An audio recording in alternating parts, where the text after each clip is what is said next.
Still in studio with me, I have Kresten Buch, founder of 88 Miles Per Hour. Now, Kresten, before the break, we spoke about the industry and how it works. You've set up 2 major hubs in Africa thus far. You started in Nairobi, which is fondly known as Silicon Savannah, and also now moving into Cape Town, which is Silicon Cape. Why these 2 hubs on the continent?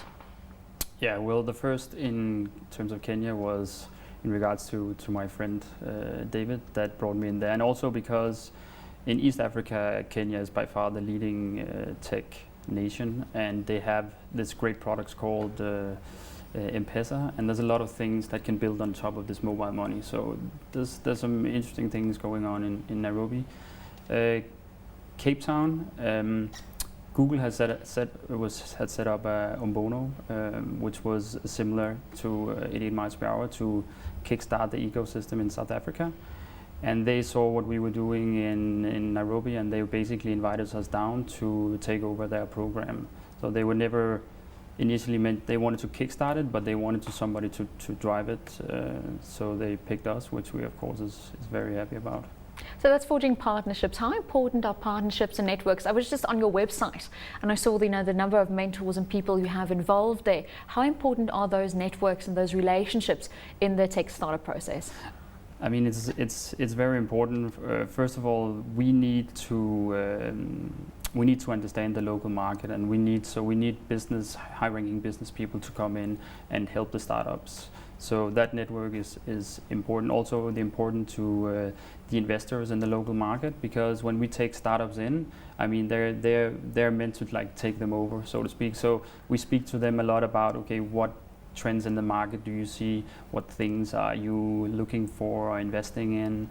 And we try to already, when we almost pick the startups and also during the program, we try to say, okay, these investors are interesting for these startups. So you match them? Yeah, we match them. So it's important for us to spend a lot of time speaking to investors. And actually the time we use speaking to the investors, it's the same time an individual startup would have to go through.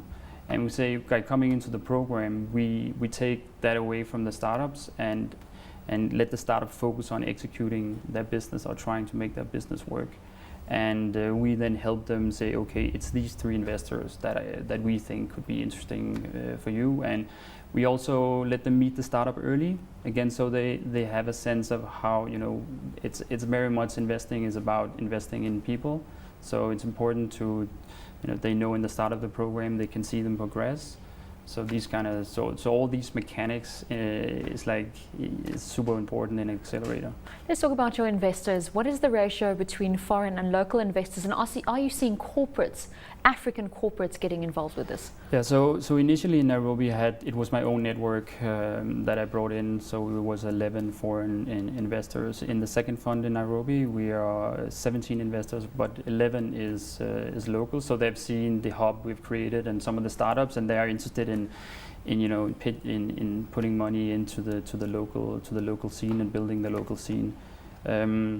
In Cape Town, again, we're actively talking to angels now. I have a couple of local angels involved, but hopefully there will come more, because I want as many local investors as possible. And then in terms of corporate, we actually have a first approach from a corporate in East Africa, a big conglomerate, that see the Accelerator as a kind of an R&D, or sees the value in partnering with us because they want to go into technology, but they maybe don't know so much about it. And it costs a lot of money to set up an R&D division. Yeah, exactly. So it's easier for them to put a bit of money into the fund and see what's going on. And we're testing things out in the market, which I believe is much better than trying to do research.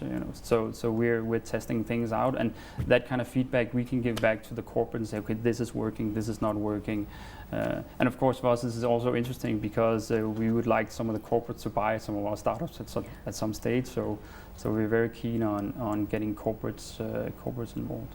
So you're getting non-traditional technology guys who are not involved in that sector interested in the process. Yeah. I think there's a lot of money in Africa, and a lot of that is interested in investing. But of course, if they're not comfortable with the space, they will never invest in that space. So one of our jobs is also how do we educate, how do you bring money from brick and mortar or from agriculture or from property development, how do we bring that to the tech space? And I mean, again, there's a lot of work, a lot of explaining, but this is what we have to do because we have to bring the startups to the next stage. All right, now let's talk specifically about the Accelerate program. You mentioned it's gone through in Nairobi, it's in first phase in Cape Town, you have your entrance, but people can still get involved until the 15th, that's Saturday. What do people with a bright idea and a passion for technology need to do to catch your eye?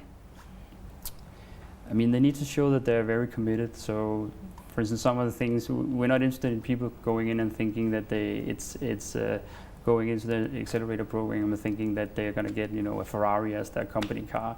So, I mean, they need to be some skin in the game. So if they come from corporates, don't expect that they, in the budget would have the same salary.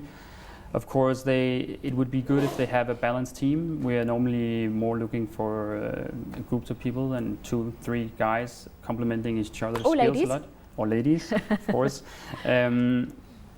So the team is very important. Of course, then we look at the idea, and we mostly look at what sector the idea is in. I mean, do we believe it's a sector where you can make money?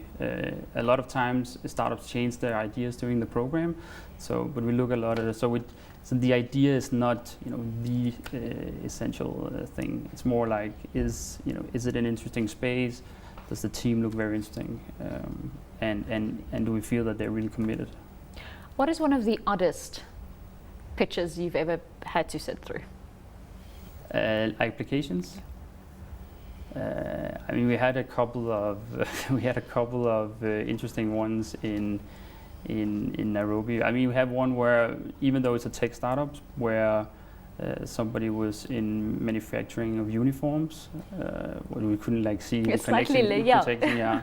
We also had where some of the people feel that their key skill was that one of the things they've done before was large scale potato farming. So there's some quite funny ones in between. To be honest, I mean, most of 80% of what we get is not very good. So it's the last 20% we have to sift through. But Africa is a continent of innovators. I mean, the reason why Silicon Savannah is because people are making solutions out of things that they do not have. We're not like Europe. We're not like the UK. How important is innovation, and are you seeing a lot of that? And is that also why you're attracted to the continent? Yeah, I think that there's some awesome, we call them offline hackers, just building things. I mean, they miss something, then they just build it themselves. And in Nairobi, with the 88 miles per hour, down Gong Road, there's a lot of these jokalis where people build all kinds of things out of metal. So we had one of them build a full-size DeLorean from scrap metal. Hence 88 miles per hour, yes. So I mean, it's amazing what they can do, and of course that spirit is also I think in tech, and in our phase, in the seed phase, it's a lot about hacking. It's a lot about trying things out. Does it work? If it works, you rebuild it and scale it. But in the beginning, it's a lot about hacking. I think that comes natural to the Africans, definitely. Let's talk about innovation. Here's one of the teams that you're involved in. Anybody look familiar? What does this team do? This team was trying to do a phone book, so you can back up your contacts. Because that happens regularly. Your phone goes offline and suddenly all your contacts disappear. Yeah, or get stolen actually. So it's good to have your contact backed up, and you can then back them down from your mobile phone, and from the cloud to your mobile phone. Because that, of course, is the next buzzword, or the current buzzword is doing everything in the cloud. Yeah, true. Now, Kresten, what is the future of 88 miles per hour? Are you thinking of expanding to the rest of the continent? We have the North Territory, we have the West, Nigeria's, the Ghanas. Or what's the future of the program rolling out?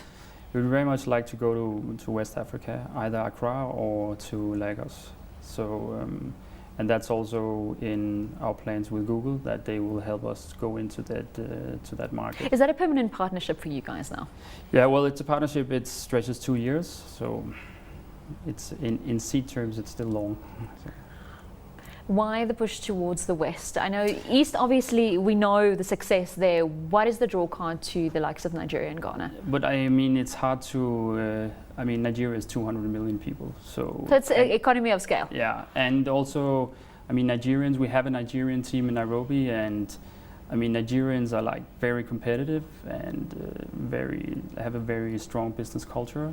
I believe a lot in Nigerians in Nigeria, so I think you have to go there if you're in Africa. If you're not there, you're not really.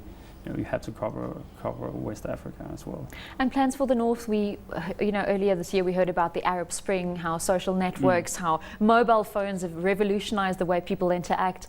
Any plans to go up there eventually? No, we don't at this stage have any plans to go there. We want to focus on these three hubs. And of course also what we bring when we invest in a Cape Town company from South Africa, we can help that company into Nigeria, into East Africa via Kenya.